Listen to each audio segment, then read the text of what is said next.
And in the part one finale, it is the ball, the day before the conclave. Everybody shows up, and it's going to be a party. And for some, it certainly is. But for others, it's scheming, planning, trying to figure out who among them is after Cirilla. As soon as they walk in, all eyes are on Geralt and Yennefer. Yennefer just goes around the room telling Geralt who everybody is and why they're staring at him, because they've never had a Witcher in Aretuza.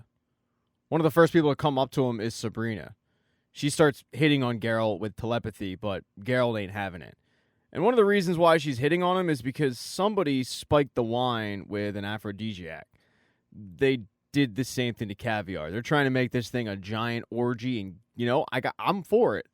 But for someone like The Witcher and Yennefer, they have to keep their mind clear. It's not like Geralt knew this, though. He was tipped off by Philippa.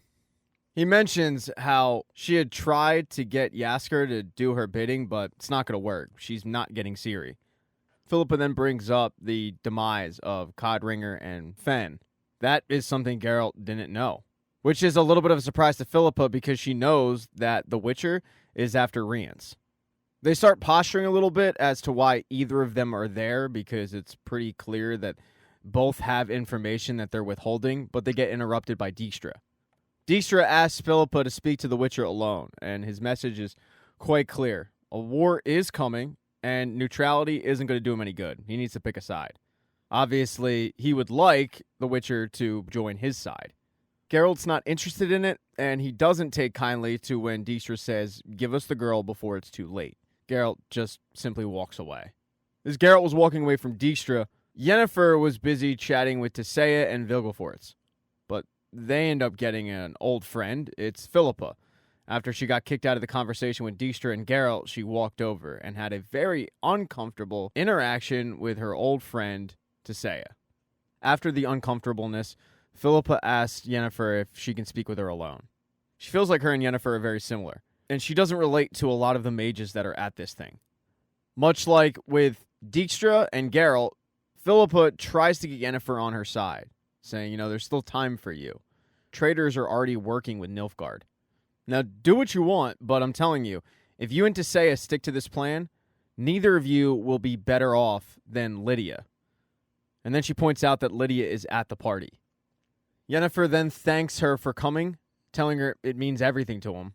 And right after Yennefer leaves, Philippa says, well, tonight means everything for us as well. This whole conversation was being seen from up top by Geralt and Vilgefortz. After a run-in with Stregobor, Geralt needed to just take some time, get some air, be by himself before he killed this guy. And in doing so, he ran into Vilgefortz. And Vilgefortz makes the same plea that a lot of people have made. He begs Geralt to join his side in the battle to come. But Geralt says no.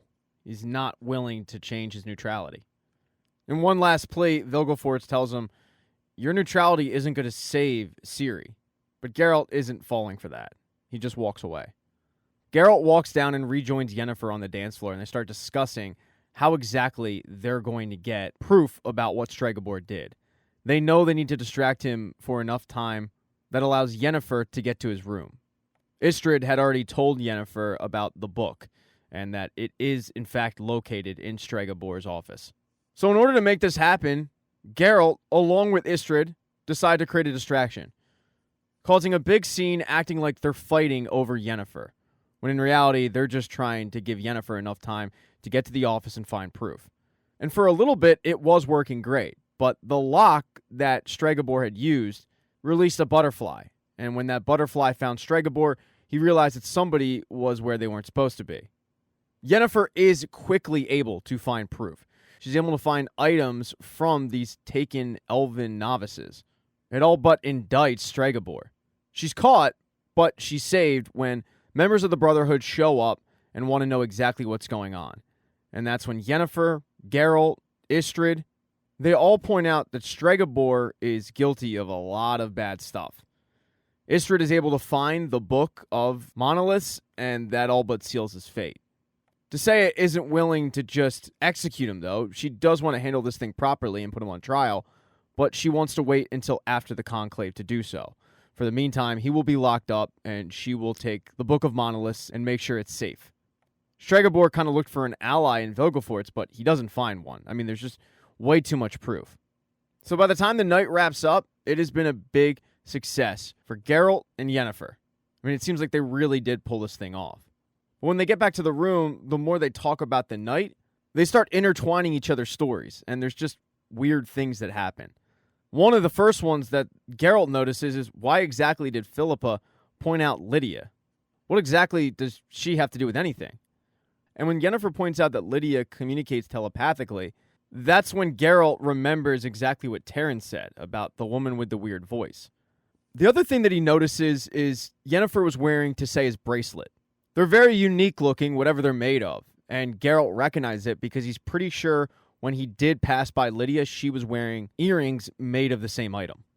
They're trying to explain why he saw Lydia. Geralt mentions how he ran into Vilgefortz, and Vilgefortz mentioned the battle to come.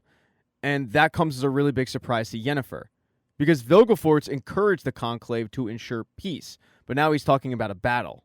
Something isn't adding up. Yennefer also goes into great detail about where her corrupted portal sent her, and Geralt recognized the description because, as it turns out, it's Vilgefortz's favorite painting. He had told Geralt all about it earlier in the day when he was trying to court him to his side.